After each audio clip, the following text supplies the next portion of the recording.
হরি ওম নমঃ শিবায়।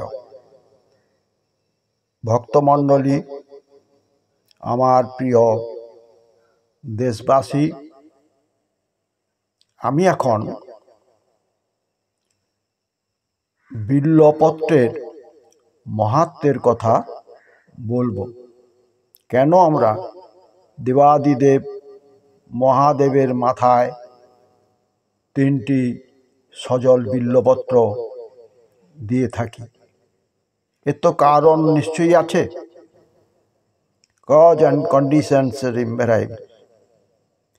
আমরা 3টি বিল্বপত্র সজল মানে জল বা পঞ্চামৃত বা দুধ দিয়ে চুবিয়ে আমরা উপুড়ভাবে শিবলিঙ্গের মাথায় আমরা অর্পণ করি, বা মায়ের চরণে আমরা জবা বিল্বপত্র অর্পণ করি।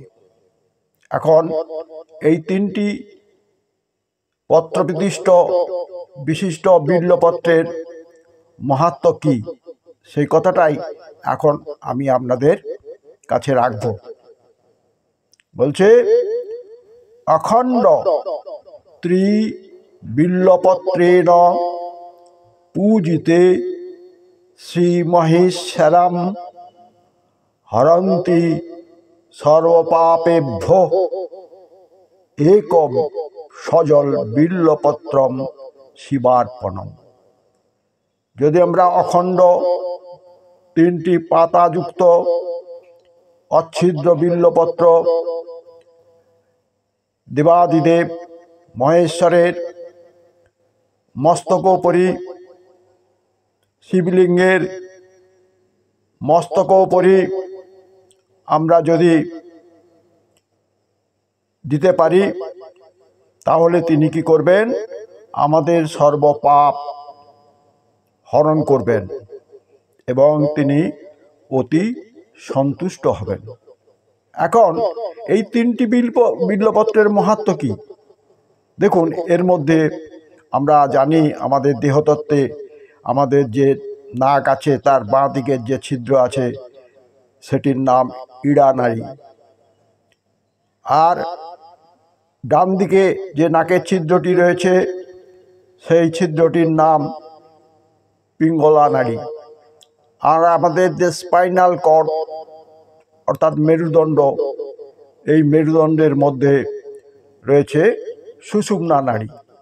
তাহলে ইড়া, পিঙ্গলা, সুষুম্না নাড়ি।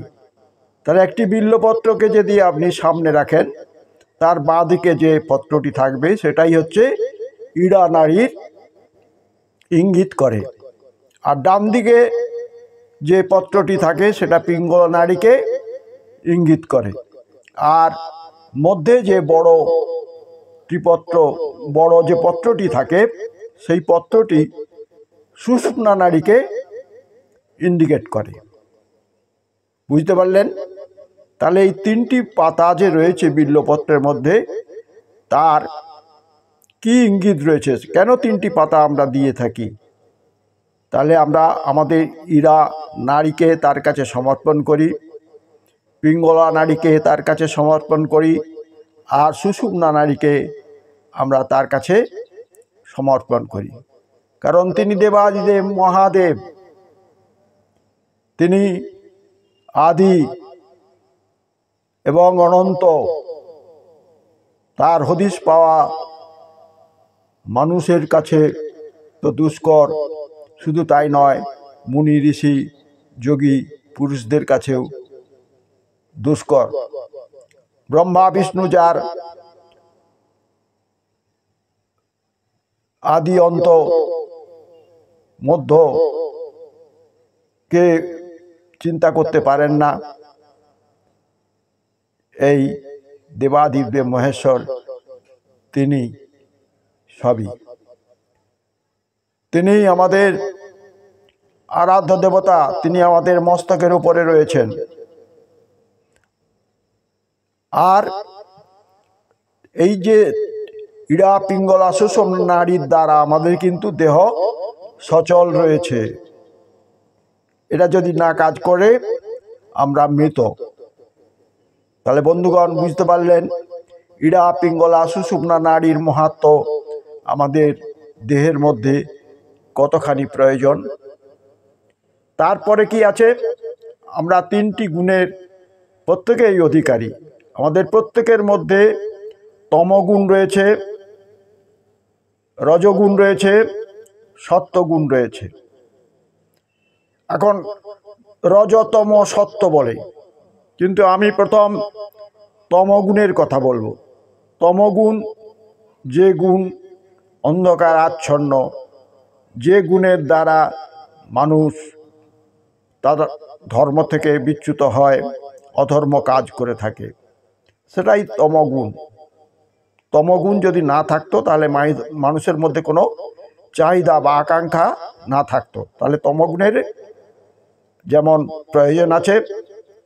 আর রজগুণ না হলে আমরা সৃষ্টি করতে পারবো না। রজগুণের দ্বারা আমরা আমাদের শক্তির প্রকাশ করে থাকি, আমাদের চিন্তার প্রকাশ করে থাকি, আমাদের নিজেকে তুলে ধরার এবং কোনো কিছু সৃষ্টি করার প্রবণতা থাকে।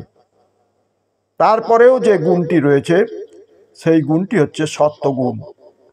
সত্ত্বগুণ যে গুণের মধ্যে কোনো কিছুই পাপ নেই, যে গুণ অনাদি অনন্ত অসীম ব্রহ্মের সন্ধানে নিয়ে যায়, সেই গুণটি হলো সত্ত্বগুণ। তাহলে এই যে একটি ত্রিপত্র বিল্বপত্র, তার বামে রয়েছে তমগুণের আধার, আর ডান দিকে রয়েছে রজগুণের আধার, আর মধ্যিখানে যে বড় পত্রটি রয়েছে ওইটি হলো সত্ত্বগুণের আধার। তাই বিল্বপত্রের এত মাহাত্ম্য আছে। আমরা যে কোনো মায়ের পুজোয় বিল্বপত্র প্রদান করে থাকি মায়ের চরণে, এবং শিবলিঙ্গের মাথায় আমরা মন্ত্রপুত করে বিল্বপত্র দিই এবং তার স্নান মন্ত্র দিয়ে তাকে স্নান করাই। অতএব একটি বিল্বপত্র যে কত অদূরদর্শী, কত মাহাত্ম্যপূর্ণ, সেই মাহাত্ম্যের কথা আমি আপনাদের কাছে বর্ণনা করলাম। আপনারা দয়া করে এটি ভালোভাবে বুঝবেন। কেন আমরা শিবলিঙ্গের ওপরে এই তিনটি বিল্বপত্র দান করি, বা মায়ের চরণে বিল্বপত্রে পুষ্পাঞ্জলি দেওয়ার জন্য আমরা আকাঙ্ক্ষা করি। ভক্তগণ, আপনারা নিশ্চয়ই বুঝেছেন। যদি আমার এই প্রয়াসটি ভালো লাগে তাহলে সাবস্ক্রাইব করবেন, মন্তব্য করবেন, শেয়ার করবেন, লাইক করবেন। হরি ওম নমঃ শিবায়।